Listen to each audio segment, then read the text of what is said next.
کیا آپ جانتے ہیں کہ سال میں ایک ایسی رات بھی آتی ہے جس کی عبادت 83 سال کی عبادت سے بھی زیادہ بہتر ہے، اور یہ رات ہے لیلۃ القدر کی رات۔ ایک ایسی مبارک رات ہے جس میں فرشتے زمین پر نازل ہوتے ہیں، اللہ کی خاص رحمت نازل ہوتی ہے، دعائیں قبول ہوتی ہیں اور گناہ معاف ہو جاتے ہیں۔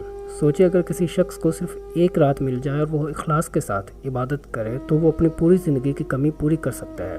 لیلۃ القدر کیا ہے، اس کی فضیلت کیا ہے، اس رات کی نشانیاں کیا ہیں اور ہمیں اس رات میں کیا عبادت کرنی چاہیے؟ لیلۃ القدر رمضان المبارک کے آخری عشرے کی ایک عظیم رات ہے۔ یہ وہ رات ہے جس میں قرآن مجید نازل ہونا شروع ہوا۔ اللہ تعالیٰ قرآن میں فرماتے ہیں، بے شک ہم نے اسے شب قدر میں نازل کیا، اور آگے فرماتے ہیں شب قدر 1000 مہینوں سے بہتر ہے۔ 1000 مہینے تقریباً 83 سال اور 4 مہینے بنتے ہیں، یعنی اگر کوئی شخص صرف ایک رات میں عبادت کرے تو اسے اتنا اجر مل سکتا ہے جتنا ایک انسان کو 83 سال کی عبادت کا ملتا ہے۔ اسی لیے اس رات کو اسلام میں انتہائی عظمت حاصل ہے۔ لیلۃ القدر کی کئی بڑی فضیلتیں ہیں۔ اس رات کی عبادت 1000 مہینوں کی عبادت سے بھی بہتر ہے۔ یہ اللہ کا اپنے بندوں پر بہت بڑا انعام ہے۔ قرآن میں ذکر ہے کہ اس رات فرشتے اور جبرائیل علیہ السلام زمین پر اترتے ہیں۔ وہ ہر اس جگہ جاتے ہیں جہاں لوگ اللہ کی عبادت کر رہے ہوتے ہیں۔ سلامتی کی رات ہے۔ قرآن میں فرمایا گیا ہے کہ یہ رات طلوع فجر تک سلامتی ہی سلامتی ہے، یعنی اس رات میں رحمت، سکون اور برکت ہوتی ہے، گناہوں کی بھی معافی ہوتی ہے۔ نبی کریم صلی اللہ علیہ وآلہ وسلم نے فرمایا، جو شخص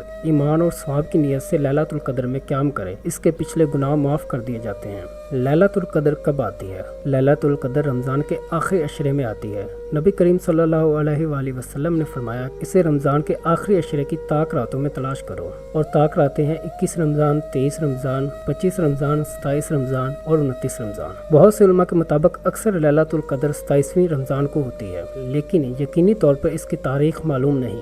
اس کی ایک عظمت یہ ہے کہ مسلمان صرف ایک رات نہیں بلکہ کئی راتوں میں عبادت کریں۔ احادیث میں اس رات کی کچھ نشانیاں بیان ہوئی ہیں۔ اس رات موسم نہ زیادہ گرم ہوتا ہے نہ زیادہ سرد، دل میں سکون ہوتا ہے۔ اس رات انسان کے دل کو بہت عجیب سکون محسوس ہوتا ہے۔